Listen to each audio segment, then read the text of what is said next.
ও মা গো, এমন একখান রেসিপি লই আই গেছি। বাবুরে বাবু, অল্প উপকরণের স্বল্প জিনিসের স্বল্প সময়ের একদম ইয়ামি সেই একটা রেসিপি। যারা খেতে পছন্দ করেন না, আমার ভিডিওটি দেখে ফলো করে বানাতে পারবেন, খুবই টেস্টি হবে।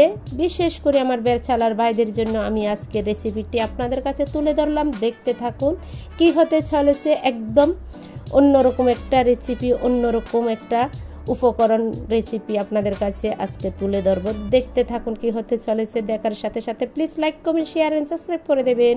কথা বাড়াবো না, উপভোগ করুন আজকের রেসিপিটি। দেখার বিষয়, দেখে শিখে নেবেন। এবং কি যারা নতুন আছেন তাদের জন্য একদম অল্প উপকরণে অল্প সময়ের মধ্যে হয়ে যাবে। দেখতে থাকুন প্লিজ। নমস্কার মাই লাভলি ভিউয়ার্স, সবাই কেমন আছেন? আশা করি আমার ভাই বোনেরা সবাই খুব খুব ভালো আছেন। আমিও ভালো আছি ভগবানের অশেষ কৃপায়। অন্তসমম কিচিংয়ে সবাইকে জানাই সুস্বাগতম। আজকে আবার বরাবরের মতন নতুন আরেকটা পর্ব নিয়ে আপনাদের মাঝে হাজির হয়ে গেলাম। কি হতে চলেছে দেখতে থাকুন। দেখার সাথে সাথে প্লিজ একটা লাইক করে দেবেন, সুন্দর একটা কমেন্ট করে দেবেন। যদি ভালো লেগে যায় প্লিজ একটু শেয়ার করে দেবেন। আসলে সত্য কথা বলতে কি, আমার একটু ঠান্ডা লেগেছে, গলার আওয়াজটা খুবই খারাপ লাগছে। কিছু করার নেই, একটু বুঝে নেবেন। কথা বাড়াবো না, দেখতে থাকুন আজকের রেসিপি। এটার আগে বলে রাখি, যারা আমার চ্যানেলে নতুন এসেছেন প্লিজ আমার চ্যানেলটা সাবস্ক্রাইব করে দেবেন, পাশে থাকা বেল আইকনটি টিপে দেবেন। সরাসরি চলে আসলাম চুলাতে। গ্যাস ওভেনে ফ্রাই প্যান বসিয়ে দিয়েছি, দেখতে পাচ্ছেন। হাফ কাপ পরিমাণ মতন তেল দিয়ে দিলাম। এবার দিয়ে দেব আমি কয়েক টুকরা দারচিনি, কয়েকটা এলাচি, কয়েকটা লবঙ্গ দিয়ে দিলাম, দেখতে পাচ্ছেন। শুকনো কারি পাতা দিয়ে দিয়েছি এক চিমড়া, দেখতে পাচ্ছেন। একটু নেড়ে চেড়ে দিলাম, ভালো একটা ফ্লেভার আসুক। এবার আমি দিয়ে দেব এখানে হাফ কাপ পেঁয়াজ কুচি, দেখতে পাচ্ছেন। পেঁয়াজ কুচিগুলো দিয়ে খুব ভালোভাবে নেড়ে চেড়ে নিলাম, দেখতে পাচ্ছেন। একটু কালার চলে আসুক, অপেক্ষা করব, নেড়ে চেড়ে দেব। এবার দিয়ে দিলাম হাফ টিস্পুনের মতো লবণ। ভালোভাবে পেঁয়াজগুলা নরম হয়ে যাক সেই জন্য দিয়ে দিলাম। এবার এখানে দিয়ে দিলাম আমি 2 টেবিল স্পুনের মতো রসুন বাটা বা রসুন থেতো করে দিয়ে দিলাম। যখন কষবো রসুনগুলো একদম গলে যাবে, এর ফাঁকে দিয়ে দিলাম আমি 1 টেবিল স্পুনের মতন আদা বাটা, দেখতে পাচ্ছেন আপনারা। ভালোভাবে নেড়ে চেড়ে একটু কালার নিয়ে আসব, বাদামি কালার নিয়ে আসব, দেখতে পাচ্ছেন। কালারটা আমার হয়ে গিয়েছে। এই পর্যায়ে দিয়ে দেব আমি পাউডার মশলা। পাউডার মশলার মধ্যে এখানে নিয়ে নিলাম আমি 1 টেবিল স্পুন হলুদের গুঁড়ো, 1 টেবিল স্পুন মরিচের গুঁড়ো, 1 টেবিল স্পুন জিরের গুঁড়ো, 1 টেবিল স্পুন ধনের গুঁড়ো, আবার 1 টেবিল স্পুনের মতন লবণ। লবণ কিন্তু আগেও দিয়েছি, সেই জন্য একটু মেপে দিলাম। স্বাদ অনুযায়ী দিয়ে দেবেন আপনারা, আমি আমার পরিমাণ মতন দিয়ে দিলাম। এবার নেড়ে চেড়ে দেব, একটু জল দেব। ভালোভাবে কষতে হবে মশলাটা। এখনো পর্যন্ত আমি বলি নাই কি রান্না করতেছি, আপনারা দেখতে থাকুন, দেখলে বুঝে যাবেন। কথা বলতে বলতে আমি একটু জল দিয়ে আবার ভালোভাবে কষিয়ে নিলাম, দেখতে পাচ্ছেন কালারটা কেমন আসছে। দেখুন আপনারা, মশলার কালারটা খুবই টেস্টি হবে মনে হচ্ছে। এবার আমি এ পর্যায়ে দিয়ে দেব বড় সাইজের একটা টমেটো কেটে দিয়ে দিলাম, দেখতে পাচ্ছেন। আবার আমি ভালোভাবে কষিয়ে নেব টমেটোগুলা, দেখতে পাচ্ছেন। খুবই ভালোভাবে কষাতে হবে, যেহেতু একটা একদম অন্যরকম রেসিপি হচ্ছে।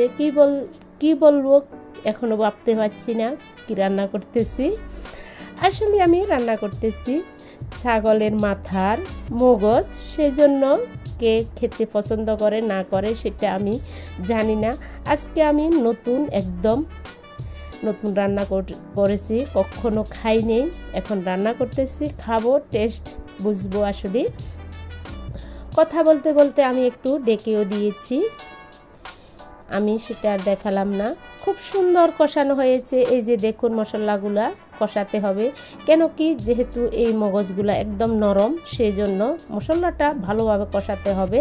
কথা বলতে বলতে আমি মশলাটা একদম কষিয়ে ফেলেছি, আমার কষানো হয়ে গিয়েছে। এবার আমি দিয়ে দেব সেই ছাগলের মগজ বা ছাগলের মাথার মগজটা দিয়ে দিলাম ধুয়ে পরিষ্কার করে। আমি আগের থেকে ধুয়ে পরিষ্কার করে রেখেছি। খুব ভালোভাবে এবার একটু নেড়ে ছেড়ে দেব। আপনারা দেখলে বুঝে যাচ্ছেন এখানে 2টা ছাগলের মাথার মগজ আছে। আমি একটু ডাকিয়ে দেব, ঢাকা লাগিয়ে দিয়ে আমি 30 সেকেন্ড অপেক্ষা করব। খুব ভালোভাবে গন্ধটাও চলে যাবে। আসলে সত্য কথা বলতে কি আমি আর কখনো রান্না করি না, এই প্রথম রান্না করতেছি, প্রথম খাবো রান্না করে। এবার 30 সেকেন্ড পরে এসে আমি দেখলাম খুব সুন্দর কষানো হচ্ছে। নেড়ে ছেড়ে দেব, অনেকটা জল বের হয়ে আসছে, একদম শুকিয়ে ফেলবো। একদম নতুনভাবে রান্না করতেছি, আমার জন্য আমি একদম নতুন এই রান্নাটা। কথা বলতে বলতে খুব ভালোভাবে আমি নেড়ে ছেড়ে একদম মগজগুলা একদম মিশিয়ে ফেলেছি মশলার সাথে। আপনারা দেখলে বুঝে যাচ্ছেন খুবই টেস্টি হবে মনে হচ্ছে, আমার কাছে লাগছে খুবই টেস্টি হবে, সুন্দর একটা ফ্লেভারও আসছে। এবার আমি দেখতে পাচ্ছেন একদম শুকনো হয়ে গিয়েছে। এই পর্যায়ে দিয়ে দেব আমি আগের থেকে আমি কিছু রোস্ট মশলা তৈরি করে রেখেছি। এখানে ধনে, জিরে এবং কি গরম মশলা একসাথে তেলে একদম রোস্ট করে পাউডার করে রেখেছি, সেখান থেকে 1 টেবিল স্পুন দিয়ে দিলাম, দেখতে পাচ্ছেন। এবার আমি দিয়ে দেব লেবু পাতা, কুচি করে লেবু পাতা ধুয়ে পরিষ্কার করে রেখেছি, লেবু পাতাও দিয়ে দিলাম। খুব ভালোভাবে এবার নেড়ে চেড়ে নেব।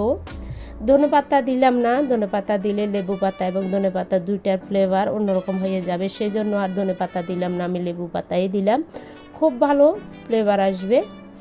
কথা বলতে বলতে জাস্ট আমার রেসিপিটি একদম রেডি হয়ে গিয়েছে। এবার আমি ঢেলে ফেলবো একটা প্লেটে, মেন লুকটা দেখিয়ে দেব কেমন হয়েছে, আপনারা দেখতে থাকুন।